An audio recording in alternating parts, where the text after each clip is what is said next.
I'm Bronwen Maddox, I'm Director of the Institute for Government, and we're delighted to be having this talk and then in conversation and then questions with Sir John Holmes, Head of the Electoral Commission, who's been much in the news. Haven't quite given us a scoop between the BBC and the Times, but good, strong points, which we're going to hear more of this evening.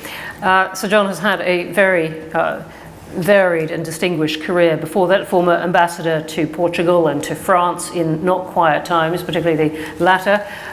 United Nations Undersecretary for Humanitarian Affairs, is that right? Yeah. Got that right. And Director of Ditchley Foundation, the Transatlantic and other subjects conference organization.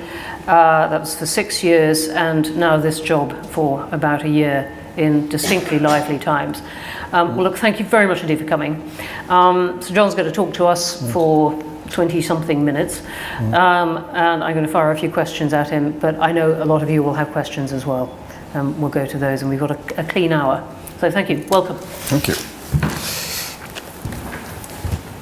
Well, thank you very much, Bronwen, and good evening, everybody. I'm going to talk to you this evening about the British electoral process and is it fit for purpose in the 21st century. And I was looking in the way that one does for a quote about democracy, which isn't quite as well known as some others. But I have to say I came back in the end to the classic Winston Churchill remark about democracy being the worst system of government yet devised, apart from all the other forms of government so far tried. And the reason I like that quote is because it doesn't try to hide the limitations of democracy, but it also brings out the fundamental superiority it has, if you like, because of the legitimacy based on the choice of the people. And in that spirit, what I want to do is do four things this evening. First of all, make clear what the Electoral Commission does do and what it doesn't do. Secondly, set out some of the strengths of the British electoral system, which has served us so well over the years. But thirdly, explain why these are no longer enough, in my view, to guarantee our democratic integrity in future. And then fourthly, touch on how we can start to change things in the right way. So let me start with what the Electoral Commission does on the reasonable assumption that while you obviously know we exist, you may never have been quite sure of what our exact role is. And let me say right from the start that we have nothing to do with electoral boundaries. And of course we don't also run elections directly ourselves, although we can perform that role for referendums, as we did in 2016. And that means we have to work very closely and positively, as we do, with governments and local authorities across the country. But as an independent body created in 2000 and accountable to the UK Parliament, as well as increasingly to the parliaments in Scotland and Wales, we see ourselves, if you like, as having three main tasks to help maintain voter confidence in the democratic process. The first task is to ensure the continued delivery of free and fair elections, focusing above all on the needs of electors. So we encourage people to register to vote. We monitor electoral processes and campaigns in real time. We support local authorities in what they do to organise the elections, but also challenge them. And we work with the UK's governments to make sure all goes well. The second task is to regulate political finance. So we send out guidance, we publish all the information we receive about donations and about spending, and we promote understanding of the rules which have been set by Parliament for this, and we proactively pursue breaches of those rules, and we also act as the registrar of political parties and political and and third-party campaigners. And the third task is to be, if you like, a centre of expertise on electoral matters, so we can use our knowledge and our insight to improve the experience of voters, to increase the transparency and the fairness and the efficiency of our democratic system, and then we can help to adapt it to the digital age. Overall, what we want to be, if you like, is a robust and a transparent regulator, whatever the political sensitivities may be, as well as an active participant in debates about the future of our democracy and our democratic processes. Now, of course, we have to rely on parliaments to change electoral law, and therefore we also usually have to rely on government's willingness to initiate legislation. But we can create regulations in some areas, and we can, of course, make recommendations in others.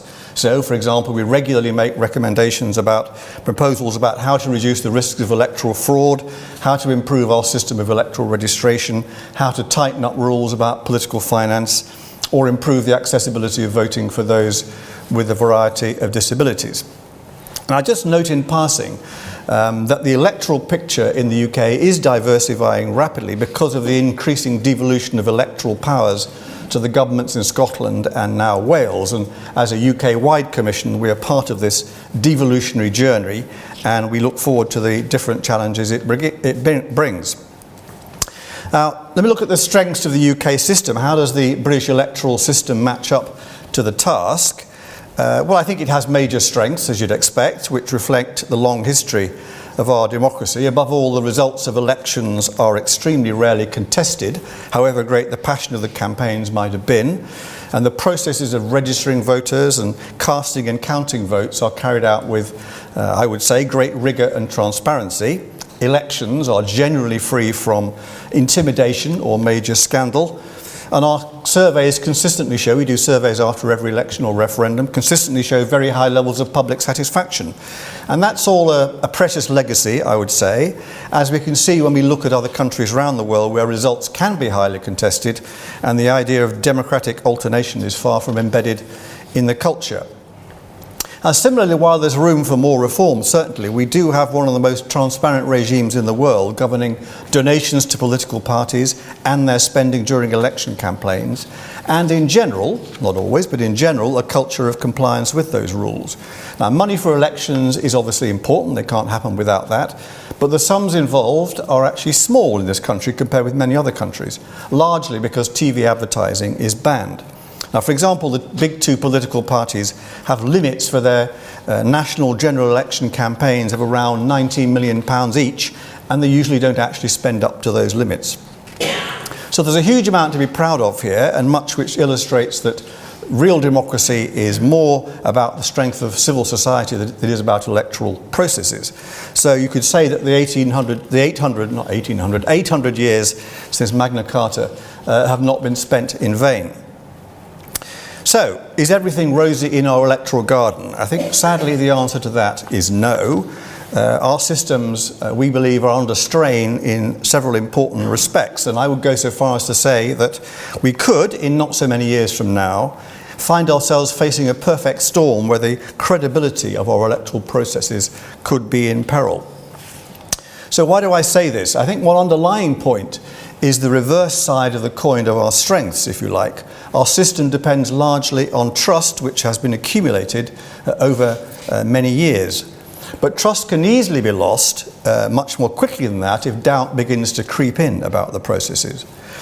I've been struck that when foreign observers come to look at our elections, they're obviously impressed by what they see, by the, if you like, the calm processes of voting and counting and the automatic acceptance of the result by the vast majority of people. But they often also comment that without that trust I've just been talking about, our processes could be considerably more vulnerable than we suppose, and that we risk falling behind best practice internationally in some areas. And our own observation as a commission is that the electoral system is beginning to strain at the seams and is vulnerable in some key respects. And I see 5 main areas of concern. The first of these is the sheer complexity of our electoral legislation. The current legal framework, which has not been comprehensively reviewed since the 19th century, is no longer fit for purpose. There are something like 50 Acts of Parliament and 170 statutory instruments which affect the delivery of elections in one way or another. And every time we have a new type of election or a new referendum, we have a new set of legislation which goes with that. And as well as being voluminous, as you can see, and fragmented, much of the law is hard to understand because of the way new and old provisions have to fit together, and in some cases because of the use of very outdated language. And there are simply obvious inconsistencies between the laws which govern different electoral events.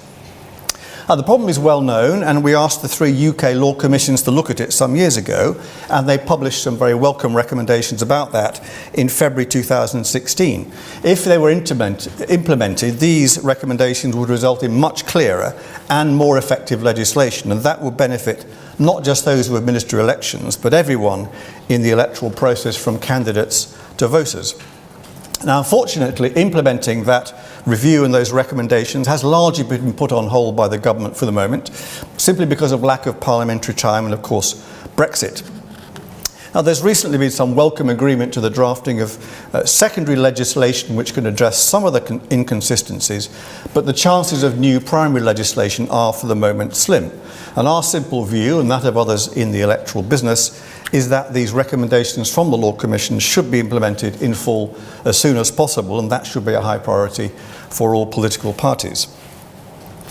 The second area of strain on the system, closely related, if you like, to the first, is on the resources available to run elections, above all in local authorities. Our local authorities have been affected by spending cuts like all the public sector. But it's not just about money. We've noticed that experienced electoral administrators are retiring and often not being replaced or not at the same level, and that staff needed for basic functions like counting are increasingly hard to find and recruit. And meanwhile, the demands on all those who are associated with elections are growing inexorably. New elections have been put in place. We had the police and crime commissioners, and more recently, the combined authority mayoral elections. And all these different elections, as I was saying, have different rules.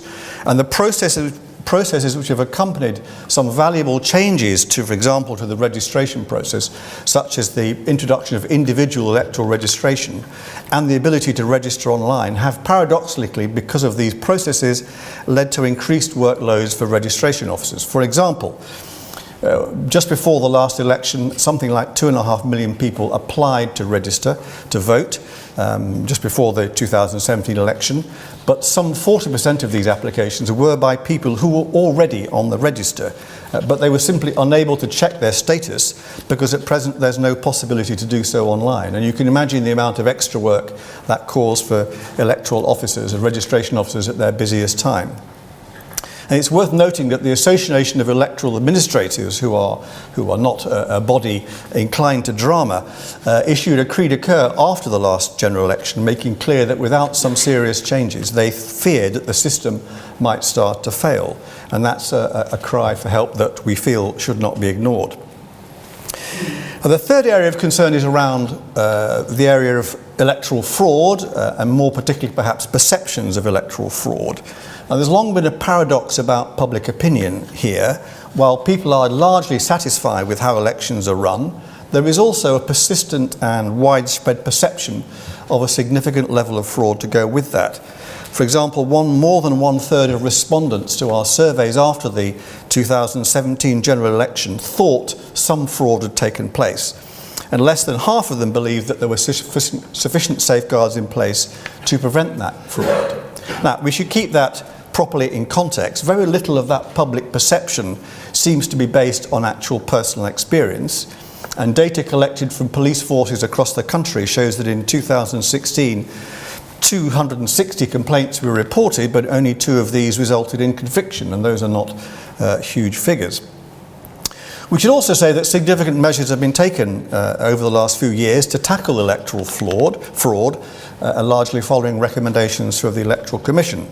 For example, rigorous identity requirements for postal votes were introduced in 2006, and now 100% checks are carried out on all postal votes to verify that each vote has been returned by the person to whom it was issued. Also, since the introduction of individual electoral registration in 2014, there has been a reduction of alleged cases of fraud relating to registration. Nevertheless, perceptions of fraud are bound to be worrying.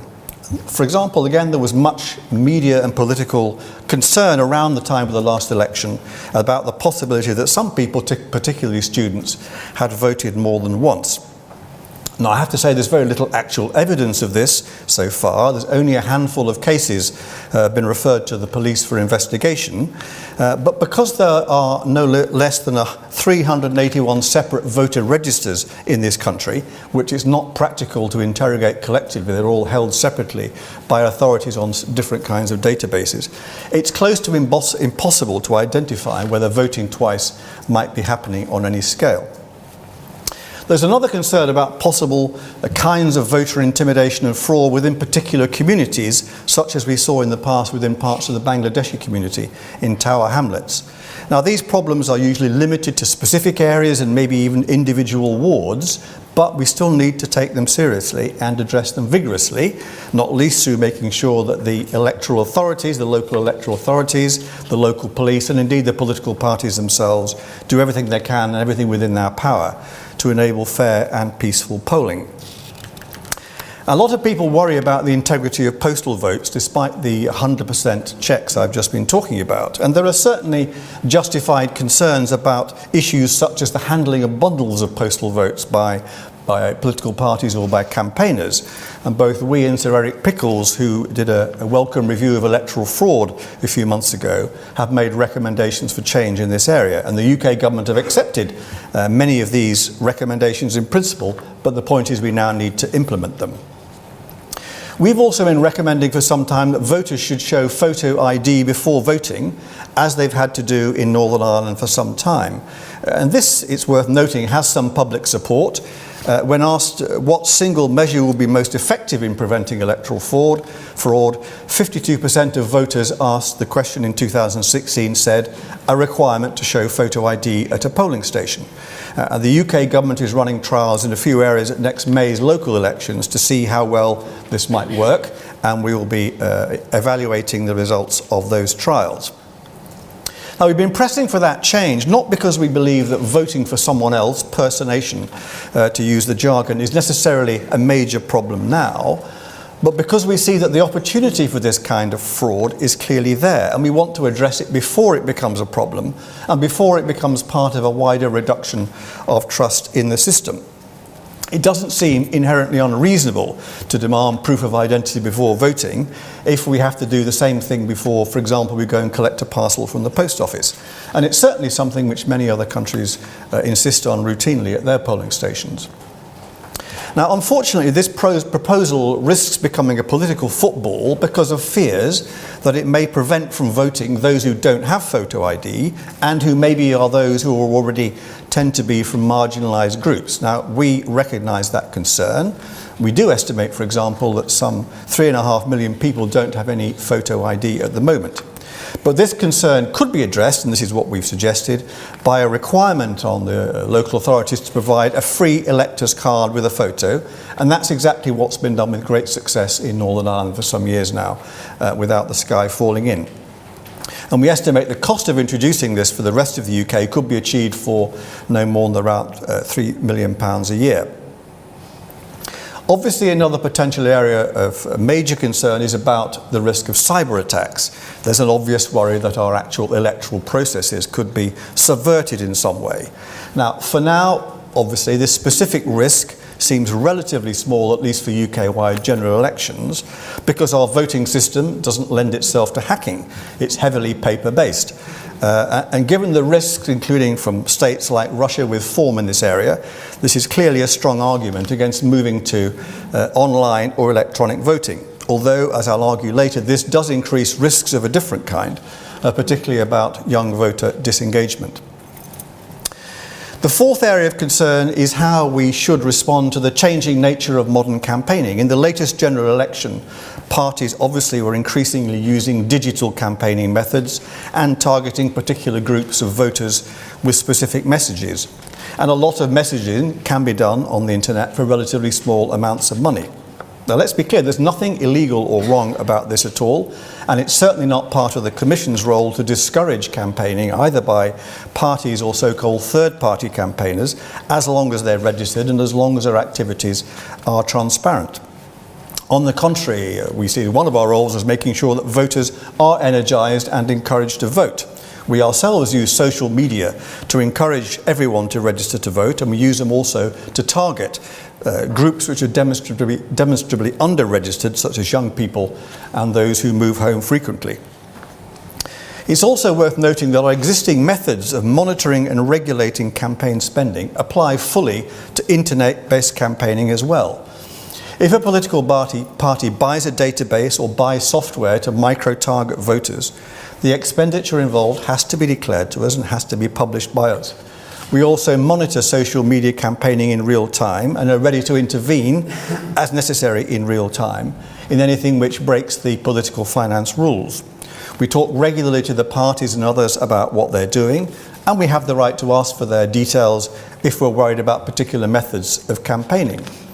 The Information Commissioner is checking, for her part, that personal data is not being misused. There are also other interest groups who follow what happens on the internet closely, and they tend to make public what they find.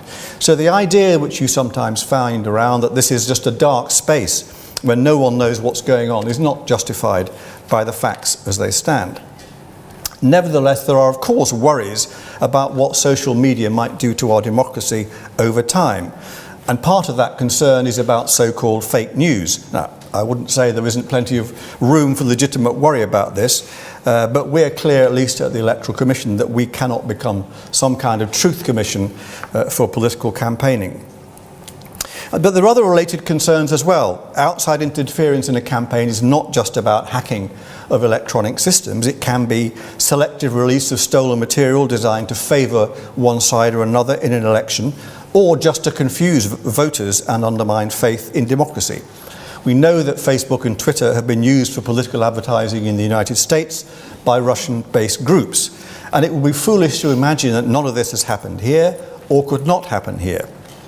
So our regulatory role is limited to UK-based activity, but we are alert to these wider risks, and we are in touch with others who might be able to shed light on these issues. Our key focus in all this is to make sure that there is maximum transparency and accountability around everything that's being done, because voters have a right to know who is trying to influence them and who is spending money to do so. We have been recommending for some time that existing laws about the need for an imprint on written electoral material to show where it comes from should be fully applicable to online material as well.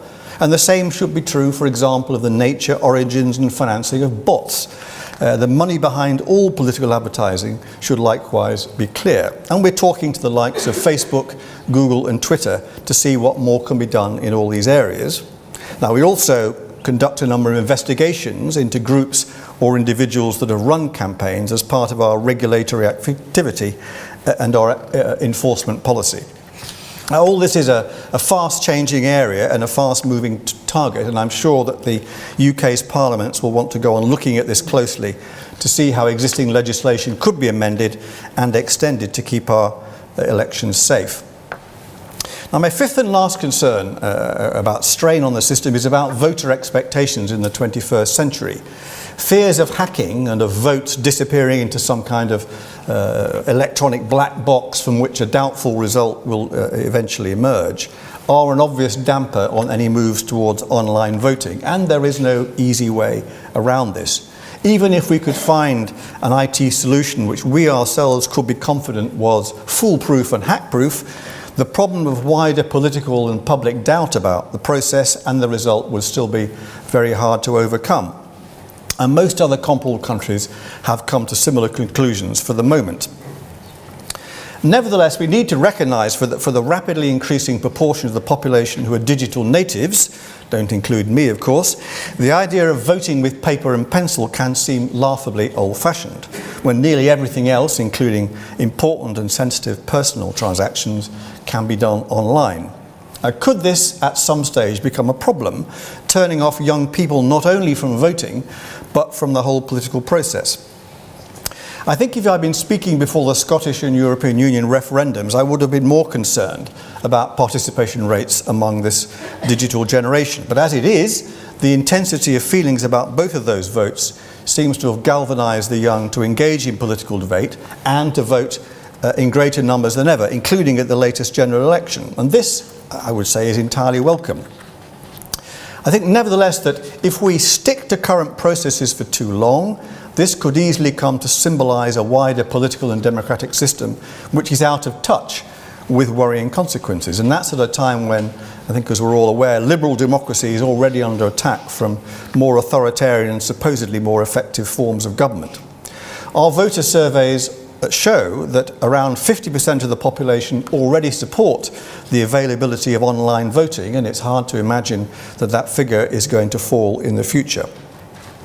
One suggestion to prepare for future eventualities in this area will be to trial some form of online or electronic voting for groups who struggle to reach the polls in person and for whom postal voting is not necessarily an easy answer either. For example, overseas voters and armed forces who are stationed abroad. And this, if we went down that kind of route, would help equip us with practical experience for the future. Modernising voting is not just about the internet. For example, how sure are we that sticking to voting on Thursdays is the best way in today's world, or voting on one day only, or only in traditional polling stations like schools and church halls, as opposed to supermarkets or train stations? And what about advanced voting, as is now available and heavily used in countries like Canada, New Zealand and Australia? Or mobile polling stations, or the ability to vote in any polling station, not just the one that you're allocated.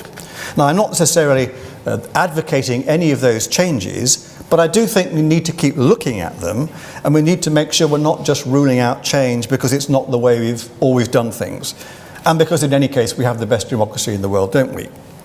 I note in passing again that the appetite for experimentation and change seems to be much greater in Edinburgh and Cardiff than it is at Westminster. My overall point is that there's no room for complacency about our current electoral system, and plenty of reason for worry that if we don't go on adapting and modernising, we may wake up to find that far from having the best system in the world, we have one which is not only vulnerable, but is also poorly appreciated by new generations of voters. So what can and should we do about this? I think we need to consider proposals for reform where they make sense, and even where there is a degree of cost involved. Protecting and improving our democratic processes is, in my eyes, as worthwhile a cause as there is around, and the sums we're likely to be talking about are relatively small. Now, at the Electoral Commission, we ourselves are working to make sure that we're fully up to speed with current thinking and current technology in some of these areas, in this country and of course internationally, so that we can make sure we're a fully informed part of the debate.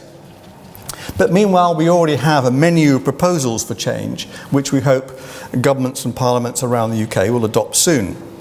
Now, I've already mentioned some of them: the need for a major overhaul and a modernisation of electoral law, the importance of making sure that local authorities have the money and the support they need to go on running our elections well, the obligation to go on tackling the risks of electoral fraud wherever we find them, for example by insisting on photo ID before people vote in person, the requirement to ensure greater transparency around internet campaigning and finance, and the desirability of considering whether there are ways we could modernise our voting system without compromising its integrity. And we've made a lot of other detailed recommendations which I'm not going to go through now. But let me just mention one other fundamental change we would like to see, and which would have the advantage of underpinning other future reforms our parliaments might want to make. And this is the reform of the Electoral Register and the registration process. Now, I've already mentioned these 381 dispersed registers held on different systems, and the volumes of work which can arise, for example, for registration officers from duplicate applications. The process of keeping registers up to date is also old-fashioned and expensive, relying as it does on a stream of letters from councils, you've all had them, to check who lives where. And large amounts of money and time are put into this process, and yet we estimate that there are, although we have the biggest electorate on the registers we've ever had at almost 47 million, there are still some 7 million people who are not on the registers at all or not registered correctly. And we think there are changes to make this better and simpler and cheaper to run, which are possible with relatively low levels of investment. More consolidated or centralised electoral databases would help, as is already the case in Northern Ireland and is currently being considered in Wales. At least the existing registers should be able to be collectively interrogated, and an online lookup facility provided for those who want to apply online and are not sure whether they're already registered, to avoid this problem of duplications. We've also proposed that electoral registration officers should be able to match data to national databases, such, for example, as those held by the Drivers and Vehicle Licensing Authority or the Department of Work and Pensions. And that automatic registration could support the process well, for example, when people are first issued with their national insurance number. Again, our surveys suggest that some 60% of voters would support such a change. Now, to be fair, the government recognise this problem, and they have been trialling ways of improving the annual canvass. And that's a very positive start. But I think a lot still remains to be done. And more fundamental changes of the kind I've just been talking about have been made in countries elsewhere, again, without the sky falling in the process. So to conclude, and I'm sorry for taking you at a gallop through the electoral system, we think that we have a responsibility to voters to keep on improving the system and to make voting easier and more accessible and safer. Now, there are always costs and political risks in change, but the investment is worthwhile if it means what I would call our precious democracy remains vibrant and credible and appreciated by all groups and societies. In society, the costs and political risks of doing too little will in the end be greater. Thank you very much.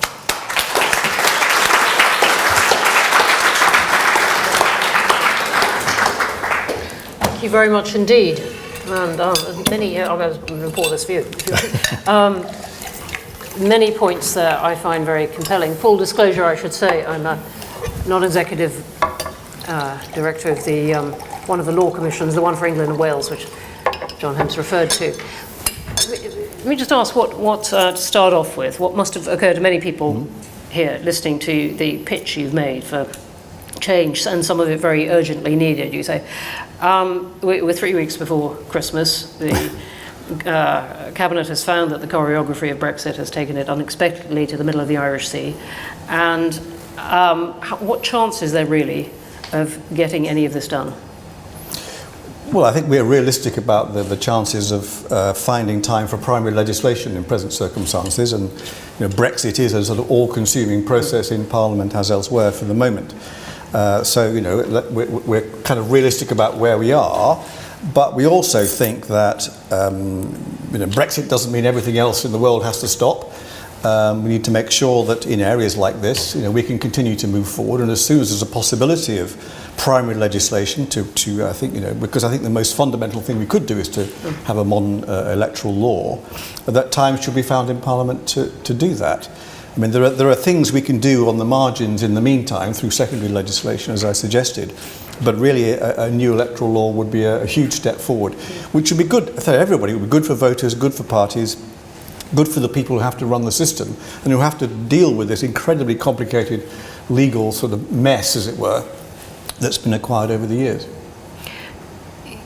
How far can you get just through the secondary legislation at the moment? Because as you said, and you didn't quite press the point home, but primary legislation is, for many things, out of reach at the moment, if they didn't come with the Brexit attached.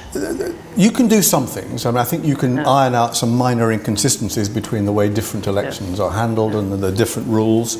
There may be a possibility of tacking a provision here onto another bill that's there, but that is not the same thing at all as actually a proper consolidation of the electoral law of the kind that the law commissions have recommended, and they've made it clear exactly how they think that should work. Is there anything the devolved nations can do independently of Westminster to edge forward on some of this? Well, they have a lot of devolved power in the electoral scheme now. Scotland already does it and runs its elections, its local elections and its parliamentary elections on different systems and in different ways from Westminster. And I think we will see that divergence grow. Wales is about to get the same powers and has been consulting with the parties and all interested parties around Wales about what they want to do in terms of different kinds of ways of holding the register, different kinds of ways of voting, and so on and so forth. And they're much more ready to experiment, I think, as I said, than people at Westminster are. So that divergence across the country is going to grow, not for the general elections, which of course will have to be conducted in the same way across the whole UK, but for local elections and parliamentary elections, it's becoming a very different scene. You touched quite a bit on the Electoral Register, which gets a lot of public attention. Given the scale of the change in population we've had in the UK over the past 10 or 20 years or whatever, are there parts of the country where the register is in much worse shape than others, simply because of population change? We might be sitting in one of them.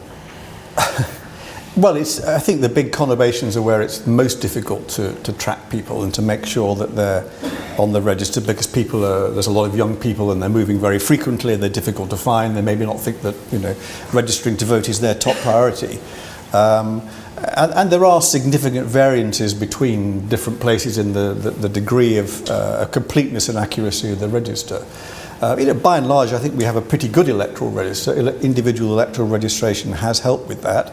But as I said, there are still some 7 million people who are not properly on the registers, and that's a large voting population. I'm not suggesting in any way that you've called the result of the EU referendum into doubt in any way, but you do have a number of investigations running on it. Am I right? There's 3 on donations and spending, and 1 to do with Russia. How serious are they in the scale of that result? Well, we do have some actual investigations, as you say, in our role as a political finance regulator into various campaigns for the EU referendum. I can't really say anything more about those because those are legal processes and they will play themselves out over time. I would make a distinction between those investigations and the interest we have in what the Russians may or may not have done, which isn't a formal investigation in that sense. Obviously, we can't regulate the Russians or control what they do, but obviously we have an interest as sort of, if but you might be able to describe or contribute to a description of the scale of it. Exactly. We may well be able to do that, and that's why we are talking to Facebook and Google and Twitter about what they can tell us about that, and maybe other people in the government and elsewhere who can tell us things about what's been going on. And then, of course, if we have information, we would naturally want to make it public. Transparency is our middle name, so we're not going to keep those things secret. But it's a rather different thing, is all I'm saying, from the regulatory investigations. Now, we will conduct those investigations as we should do, in line with the policies we have, and we'll make the conclusions public when they're ready. It will not be then for us to draw any conclusions about what that means for the referendum. That referendum was decided and voted for by Parliament. If there are any doubts about it, that's a question for the politicians in Parliament to come back to. I think not a conclusion we would want to reach ourselves. The question of spending, though, I don't mean just about that. It seems to be particularly slippery in the age of social media. Harder to count, isn't it? Or harder to work out what has been spent if it's on Facebook advertising or something like that.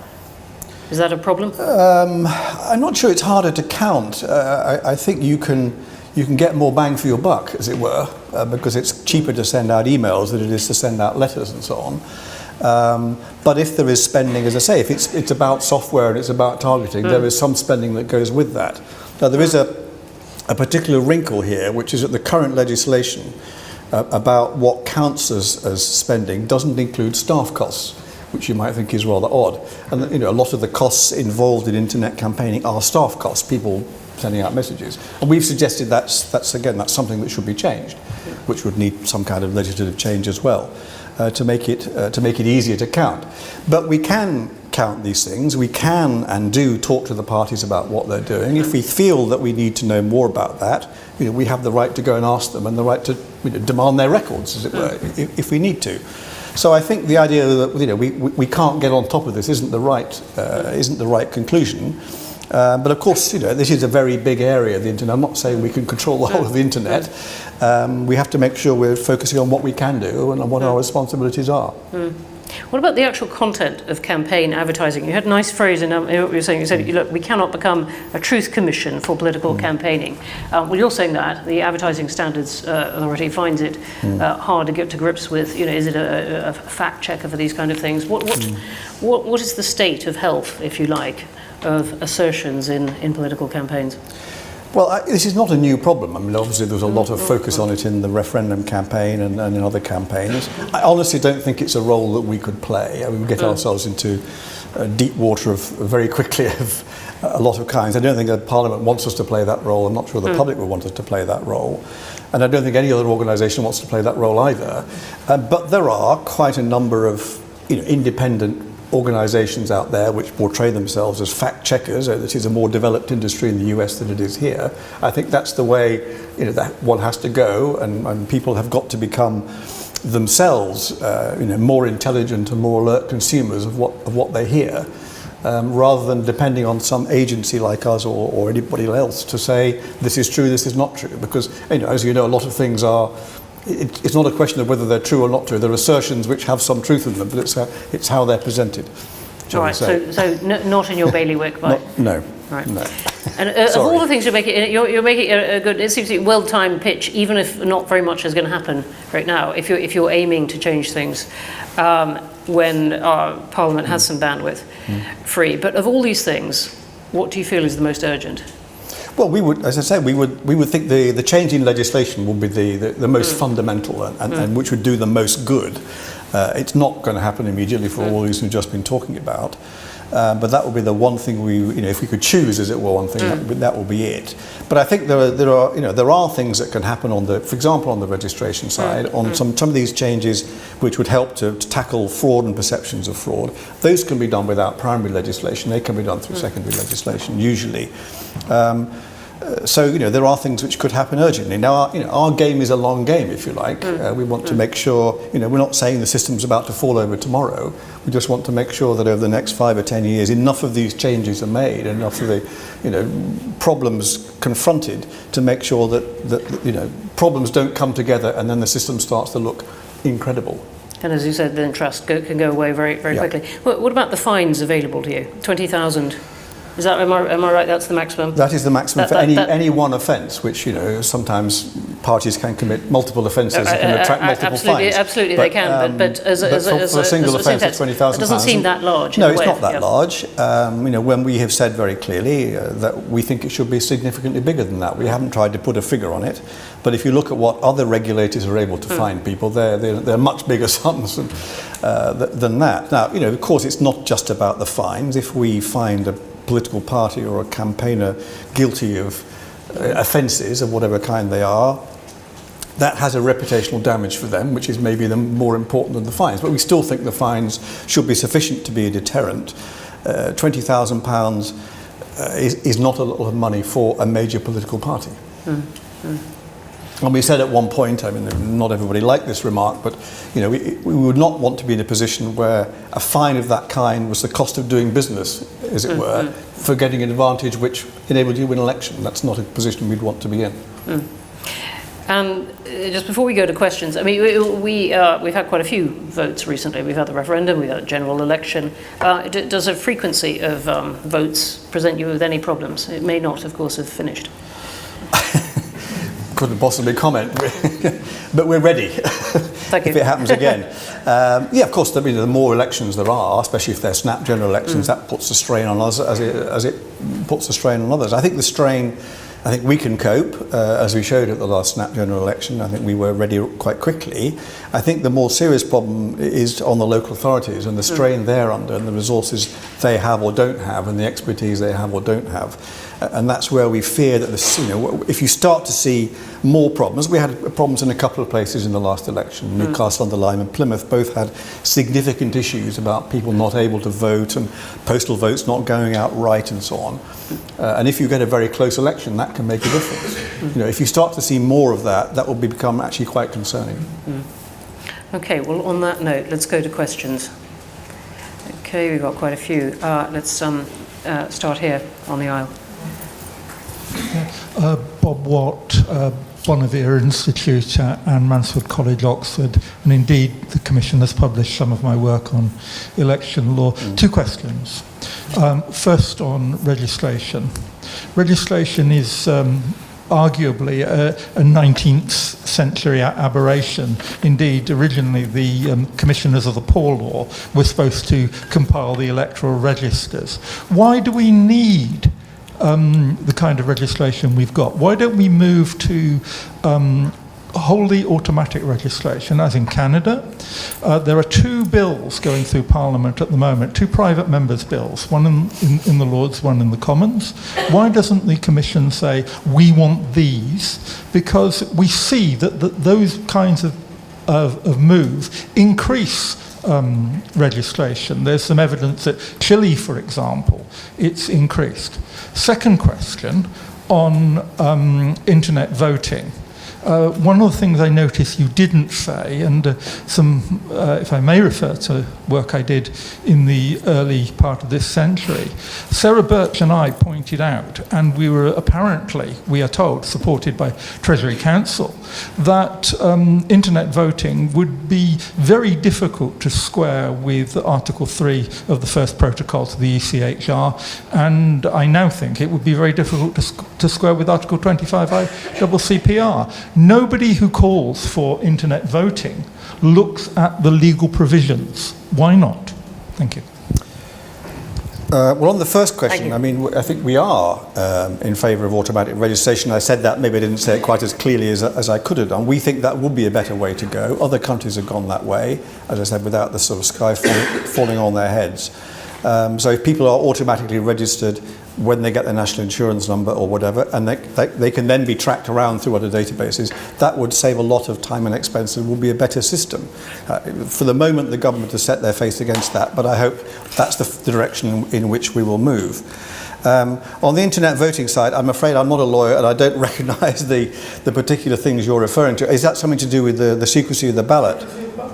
Well, we have postal votes, which are also not a secret ballot. So, you know, there's a sort of precedent there, if you like. But it is one of the issues around online voting that it's not necessarily secret because you're doing it in your own home, and who knows who's looking over your shoulder at the time. But you know, whether that's a sufficient reason to say, well, for all time we should stick to pencils and papers is another question, I think. Thanks. Right at the back, woman there. A woman there, thanks. Thank you. Mary Dashevsky, I'm a journalist. I've got two questions about money. One of them is, do you think it's right, and is it in the within the competence of the Electoral Commission that local authorities can sell their electoral registers? And the other one is about the Tower Hamlets case, where I think I'm right that the people bringing the case actually had to pay for their own legal expenses. Now, I don't know whether that was subsequently resolved, but I wondered whether that was right too. Thank you very much. Well, on your first question, Mary, I have to say I was surprised when I came into this world to find that the local authorities could sell the electoral registers in the way that they do. And of course, it is important that the registers are available to political parties at the time of elections, and that's quite right. But they do sell them to credit check companies.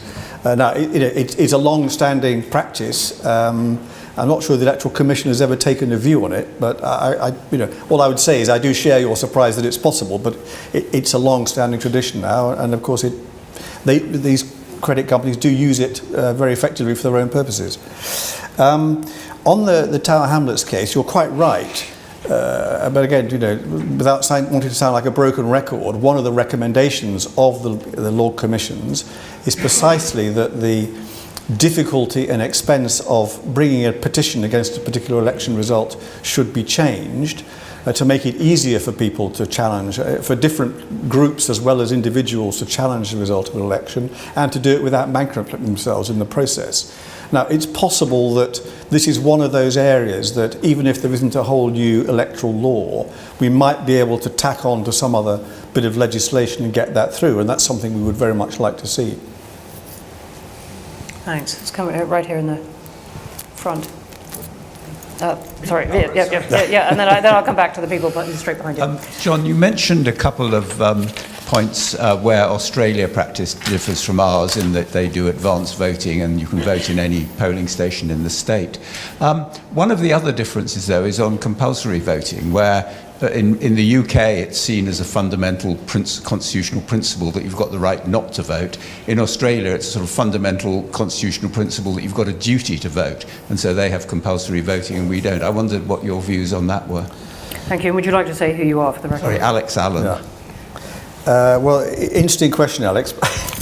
I'm not really going to answer it because it's one of those areas where the Commission has chosen not to take a view, as it were, on the grounds that this is something for the politicians to decide as a fundamental principle whether voting should be compulsory or not.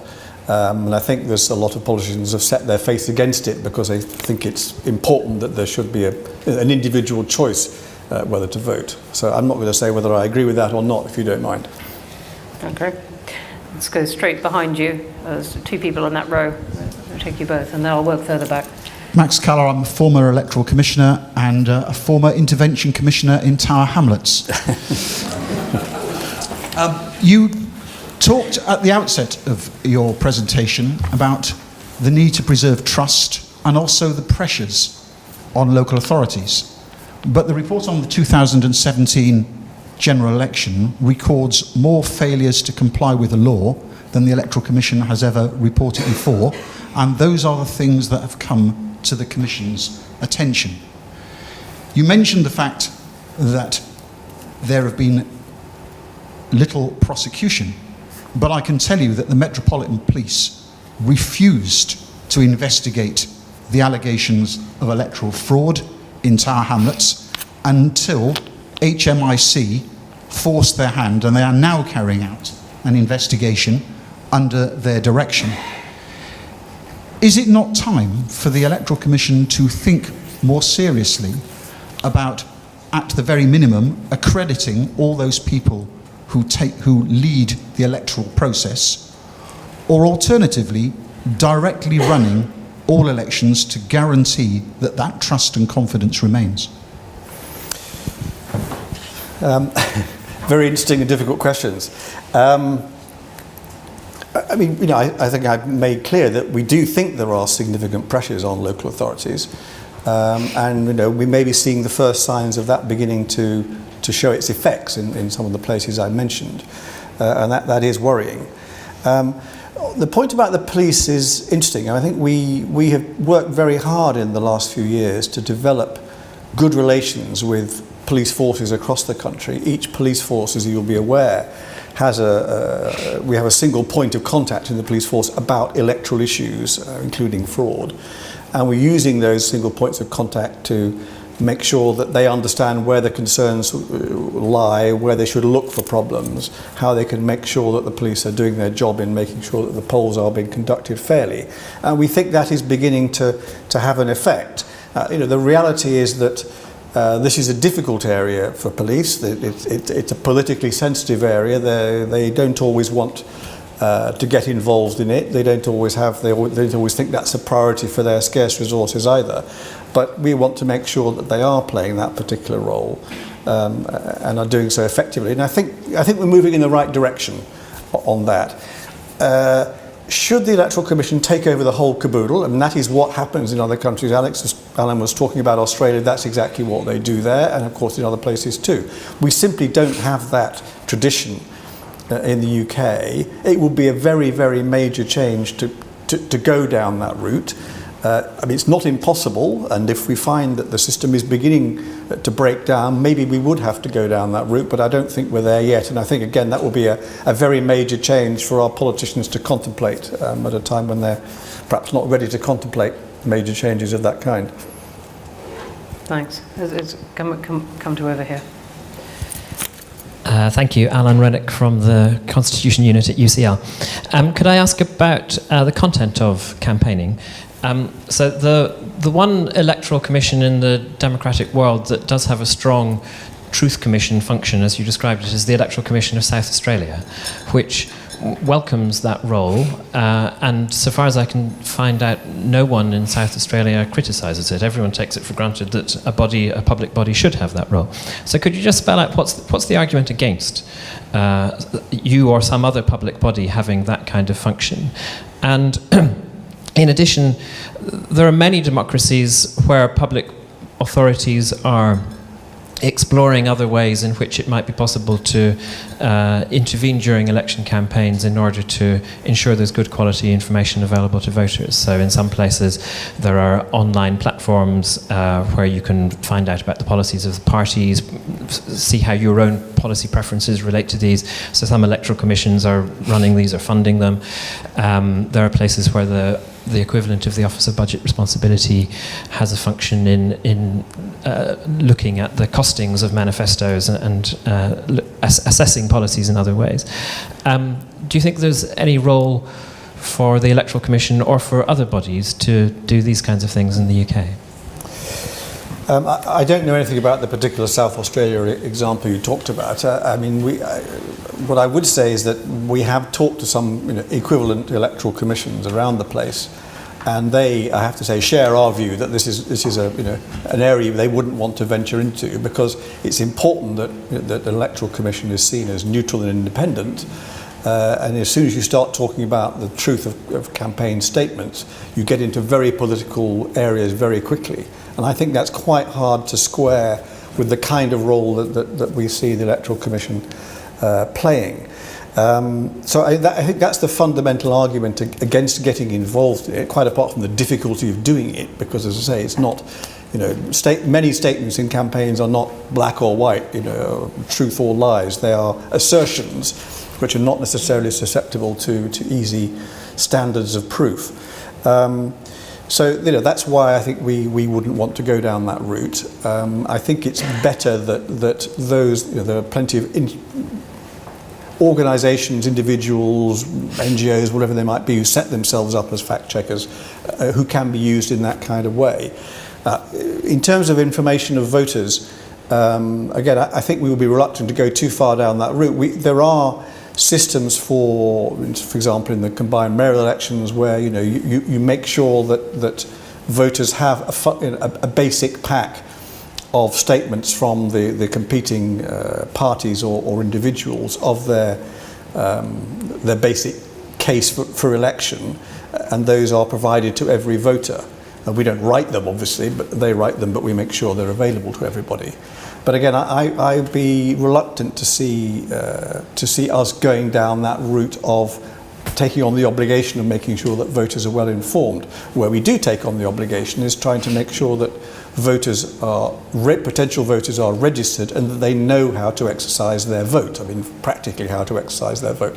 And that's, I think, a legitimate role, which, going beyond that, I think gets us into territory we wouldn't want to go into.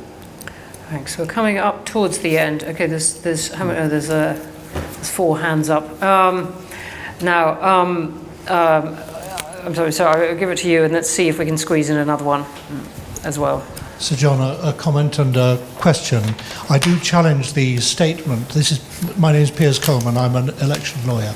I do challenge the statement that the system is working fine because there haven't been many challenges. And with my friend at the back, the huge difficulty is the cost and complexity of a challenge. Yeah. And if only it were simpler, you might then say that the process isn't working quite as well as you're saying that it is. Question. The law as it currently stands was based on a system whereby there were individual candidates and individual constituencies, and the question of parties and national policy really didn't apply, and you challenged a result on the basis that an individual candidate failed in one of his legal duties, and you were able to overturn the result in consequence. Now we're in a situation where not only national parties but also non-parties, those with huge sums of money, sometimes those misusing data, are able to influence the result.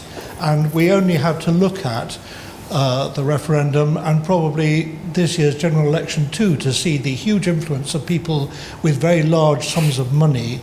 And the question is, if there was an ability to do something about the result when you dealt with individual candidates, how can we deal with a situation where people with too much money or countries with too much money are able to exert influence which they shouldn't do? Interesting, thank you. And would you like to give your name? Yes, thank you. Well, I think we have insisted over time that not only are political parties required to register their expenses as well as their donations, but anybody who's campaigning in an election, a so-called third-party campaigner, has to do the same. And so they have to declare their expenses, and they have to declare where their money's come from, and they have to declare their donations. And let's be clear that for any of those categories, foreign donations are not permissible. So they have to come from someone on the British Electoral Register or an organisation or company which is actually conducting its activities in the UK. So there are some protections there. It's not as if it's a free-for-all where anybody can spend any amount of money without being called to account in some way. So I think the picture is not quite as gloomy as you painted. Now, yes, the system was designed in a way for individuals, but I think everybody would accept that you can't run the system without political parties. They have a role, but that's why we regulate those political parties, particularly from a financial point of view, as tightly as we can. Why we did mount investigations, for example, after the 2015 election. We fined 3 of the 4 main parties different sums for their misreportings, to put it no more strongly. And I think, this is a slightly bold statement. We have a feeling that things were better from that point of view in the 2007 election. We haven't got all the expensive statements yet for the major parties. That won't happen till later this month, I think. But maybe that shows the benefit of being tight with people and with parties, and then the culture of compliance is better for the future. Thank you for that. We have arrived at 7 o'clock. I'm sorry, there's 3 of you with hands steadily up and 3 or 4 with hands flickering up and down. Obviously an appetite for a lot more questions. I think Sir John is going to come, and I hope so many of you will as well, next door for a drink. And please bring your questions next door. But for the moment, many thanks for the questions that have been asked, and can you join me in thanking John Holmes?